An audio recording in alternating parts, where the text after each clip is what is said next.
Magandang hapon kabayan, si Dupont po ito ng Dupont Balikbayan Box. Good news po doon sa mga nagkakaroon po ng delay dito sa may Visayas and Mindanao.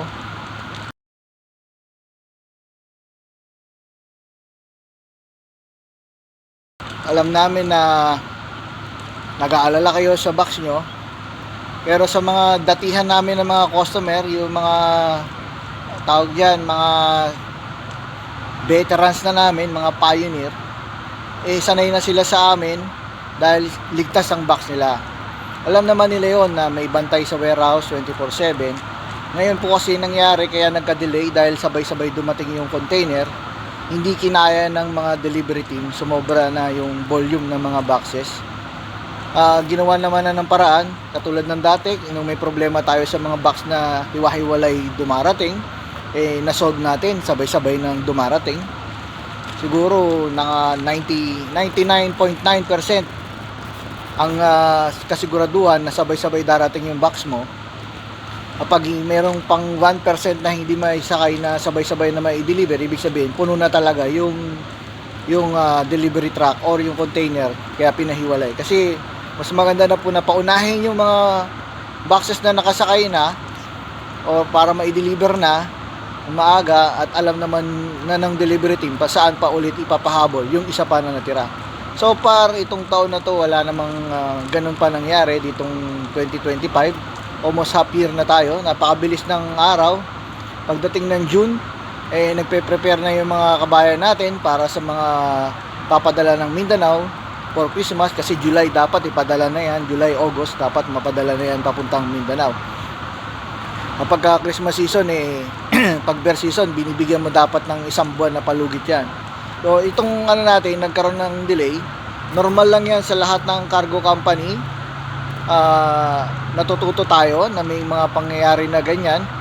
So ginagawa natin ng paraan, nag-recruit tayo ng mga bagong delivery team dahil yung mga truck ng delivery team natin ng mga nauna, sobrang ang dami. Nandyan na yung nasisira, tapos bibigyan ng bagong truck, pagod na rin sila dahil di na nila kaya, sobrang dami ng delivery. Binibigyan natin sila ng isang pagkakataon na na magpahinga muna, pero lalo madidelay kapag nagpahinga sila. So dinagdagan na lang natin ang delivery team. Kung napansin nyo, mga 5 days ago nagre-recruit kami ng mga bagong matuturuan. Alam namin hindi lahat yun tatagal, kasi bibihira yung mga tawag dyan, yung mga tao na pwede mong pagkatiwalaan. Itong tinuturuan, kailangan pa rin natin escortan ng mga dating mga magagaling na mga delivery team natin. So dahan-dahan matututo sila at mapapagkatiwalaan. So alam naman nila na dito sa atin mahigpit kapag ganyan.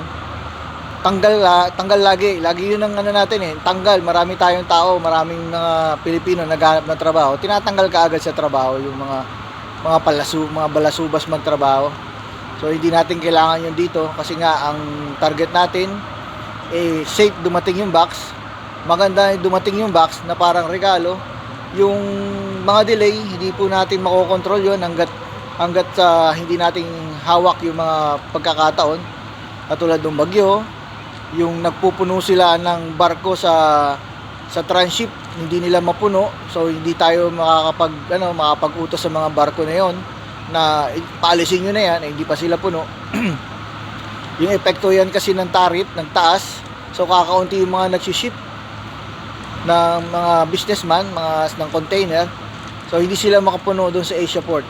Dito sa Amerika nangyayari din yan, kaya lang nasolusyonan na rin natin agad dahil nung nakita natin na hindi gumagalaw yun, pinalilipat na natin, doon na tayo sa mas maliit na barko. Kasi maliit na barko mabilis mapuno. Katulad lang ng size ng barko na bumangga doon sa may Baltimore Bridge nung nakaraang I think 2022 ba yun, 2023.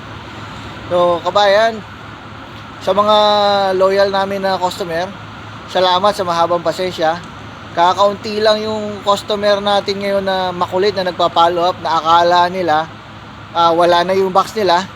Trackable pa naman, nakikita pa naman sa online. Porket walang update, akala nila nawala na yung box nila. Hindi po sa atin nangyayari yun. Yan sabi ko nga po sa inyo, 3 taon na tayong perfect na walang box na nawala. So walang cargo company na nakagawa niyan ngayon dito sa Amerika. Tayo pa lang na perfect, walang nawala na box. Lahat na i-deliver. So yung pa lang practice na yon, nakakuha na namin yung strategy para safe yung box nyo dumating. At maging kampante na kayo mga customer, kasi kung kampante kami, mas kampante na rin kayo sana, kasi kami believe na kami, okay, tama yung strategy natin, safe na dumarating yung mga box. Yun lang talaga yung delay. Minsan sobrang bilis naman. Kung naalala nyo, meron tayong mga boxes na dumating ng 30 days pa lang sa Manila, at meron 45 days sa Visayas, at sa Mindanao naman may dumating doon na 52 days yung dumating na deliver kaagad. So hindi porkit dumating ng ganon, lagi mo nga asahan na Luzon dapat 30 days, kasi nangyari dati yun. Hindi, kasi ang barko kanya-kanya yan na speed. Minsan kasi may masamang panahon, hindi nila kayang suungin yun. Kung nakita nyo yung nakaraan na pinost ko yata sa sa story ko, na merong yung kulay pink na barko, nagmamadali yun, itinawid niya sa may masamang panahon. Hindi pa gaano masamang panahon yung bagyo na yun, siguro mga ulan-ulan, malakas lang hangin, pero nagkalaglag-lagan na yung mga yung mga container. So yun ang pinagsususpetsahan ko, kasi usually mura yun, yung barko na yun. Sa tingin ko, yung isang cargo company na sinasabi nila na nawala yung box sa railway, hindi talaga nawala yun sa railway. Maaring nasira yun doon sa may barko na yun, kasi yung barko na yun napakamura nun. Yung cargo company na yun na nawalan, na sinasabi niya, napakamura na sumingil nun. So yung yung mga nag-iisip ng mura pero hindi naman pala safe yung nagagamit nila, mag-research lang po kayo, mag-review kayo, magtanong-tanong kayo sa amin, kasi gusto namin yung may malalaman kami ng mga bago. Kaya nga nalaman namin yun dahil kinkismis sa amin ng customer namin na kung hindi siya nagtanong, hindi siya sabihin na nawala na daw yung box niya ng ibang company, tapos hindi pa siya makapag-claim kaagad dahil gusto nila i-prove daw na nagpadala siya. Inamin na nga na nawawala, tapos papaprove pa. So ang gulo nila, di ba? Parang nang-aasar lang sila. Dito nga pala tayo sa rest area, dito sa may papuntang Beaumont ito. So nagpapahinga lang tayo kasi haba ng traffic dahil ginagawa yung kalsada. Masakit sa puwet yung nagbabiyahe ng matagal. O nga pala, mapupuno na yung natin, yung May 7 natin. Salamat sa mga aga nagpadala tsaka yung nagpa-reserve. Sigurado po kayo na makakasakay po kayo doon, at sigurado po kayo na safe yung box nyo. Huwag po kayong mag-alala. Yung mga bago, huwag kayong mag-alala. Hindi pa nangyayari sa amin yung nawalan ng box. Yung ibang cargo lang yun. Hindi nila kaya. Tignan mo, ilang beses na ako nagsasabi ng ganito, hindi nila kami kayang batikusin ng gano'n na nawala yung box. Wala kaming customer na nawalan ng box. Kasi yung ginagawa namin, para sa amin, okay na yung sinasabi na ina-award sa amin na kami yung pinaka-safe na dumarating yung mga box. Lahat perfect, 100% na deliver lahat sa bahay ng customer.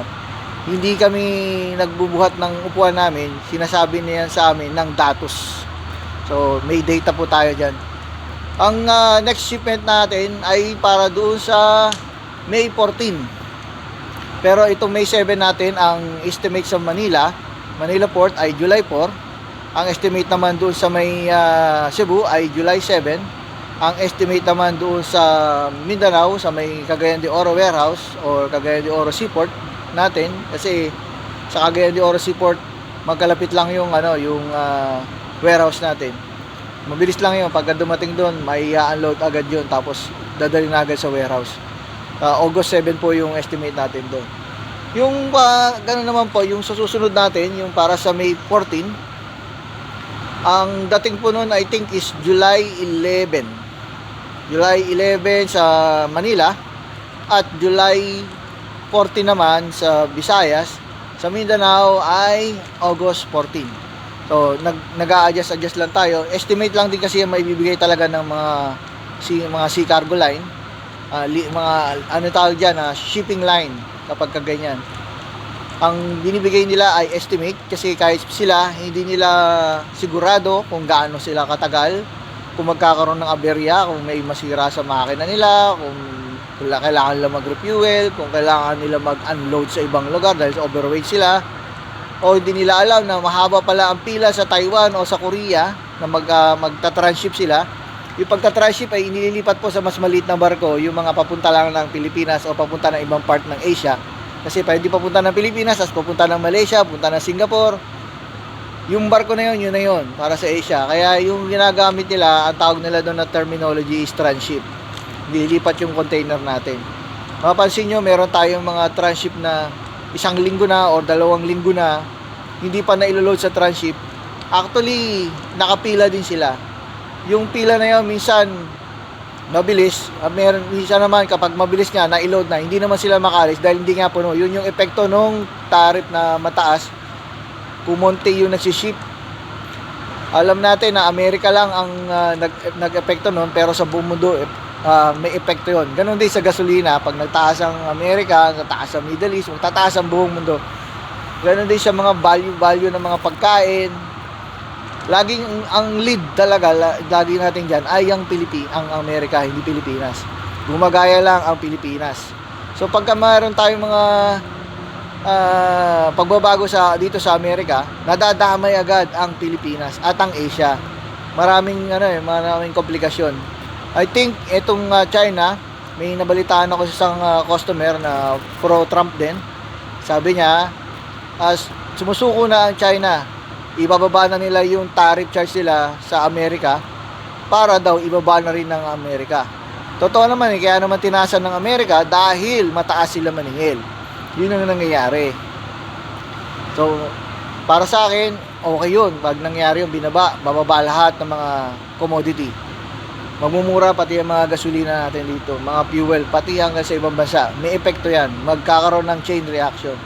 So, maiba naman tayo doon sa chismis ng Marites. Doon sa Pilipinas. Yung isang motovlogger na namamakyo ng mataba na driver. Akala niya normal lang 'yon na tao, hindi niya alam yung pala yung may-ari ng lugar. Tapos yung kalsada na dinadaanan nila, hindi niya alam na ang nagpapagawa daw pala noon ay yun din yung mataba na yun, mag-anak niya. So hindi natin alam na makaka-encounter siya na napakasimpleng tao na ganun. Tapos itong si babae, ang pangalan no Yana, meron siyang attitude. Yung nakasakay lang siya sa magandang motor, nagbago na siya, tumaas na yung ere niya. Sabi nga nila yung unang vlog nun, hindi pa siya maganda. Pero yung tumatagal na, gumaganda siya, naayusan na siya. Pero sana inayos na rin niya yung ugali niya, hindi niya naayos Nakasakay lang siya sa motor na maganda. Tapos later on, nalaman natin, para siyang langaw na dumapo sa kalabaw na piling kalabaw din. Hindi naman pala kanya yung motor. Iniram lang pala niya yun. Tapos nagyayabang-yabang siya na gano'n. You tell me. Namamaki pa sa kalsada, nakiki-road rage pa. Yung tao na yun, lalo na yung probinsya, 3 lang sila nando doon. Kung may baril yung mataba na yun, ang pangalan ng Jimmy Pascua. Ang alam ko may kamag-anak kaming Pascua. Hindi ko lang alam kung related kami doon. So hanapin natin, baka mamaya nakalinya. Tanungin ko sa panganay namin kasi panganay namin kilala niya yung mga Pascua sa probinsya namin na kamag-anak daw namin. Tanungin ko, chichismis ko rin sa inyo, Marites. So yung na yun, dumadami na yung komplikasyon. Inawat na pala siya ng mga kasamahan niya na wag na siya makipag-away. At binalaan din siya, tuwing meron silang mga biyahe, huwag kayong makikipag-away, huwag makipag-road rage. Ang hanap natin ay peace of mind.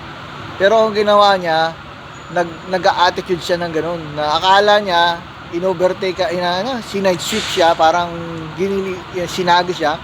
Hindi naman siya kita kasi blind spot yun at hindi naman makapagmadali yung driver. Hindi pwedeng magmamadali yun dahil na rough road doon, matagtag, kawawa yung sasakyan. So yun lang po, nakikismis lang ako. Sana nabago niya yung itsura niya, nabago din sana niya yung ugali niya. Yung susunod naman na Marites natin, yung sa Pilipinas, kawawa naman po yung sa NAIA Terminal 1 ng mga nabangga. Sana ay maligtas pa yung mga iba doon. Sana walang namatay. So hanggang sa muli po, dito na lang po tayo. Si Dupont po ito, ng Dupont Balikbayan Box. Almost 15 minutes na itong vlog natin. Babiyahin na ulit tayo ng Houston. Salamat po sa Port Arthur. Salamat sa Beaumont area. Salamat din sa Orange, Texas. Sa mga box nyo, dala-dala na po natin. Isasabay po natin yan sa shipment nitong May 7. Salamat po. Hanggang sa muli. Dupont Balikbayan Box. Magandang gabi na pala. Magandang gabi dito sa Texas at magandang umaga diyan sa Pilipinas. DuPont, Balikbayan Box.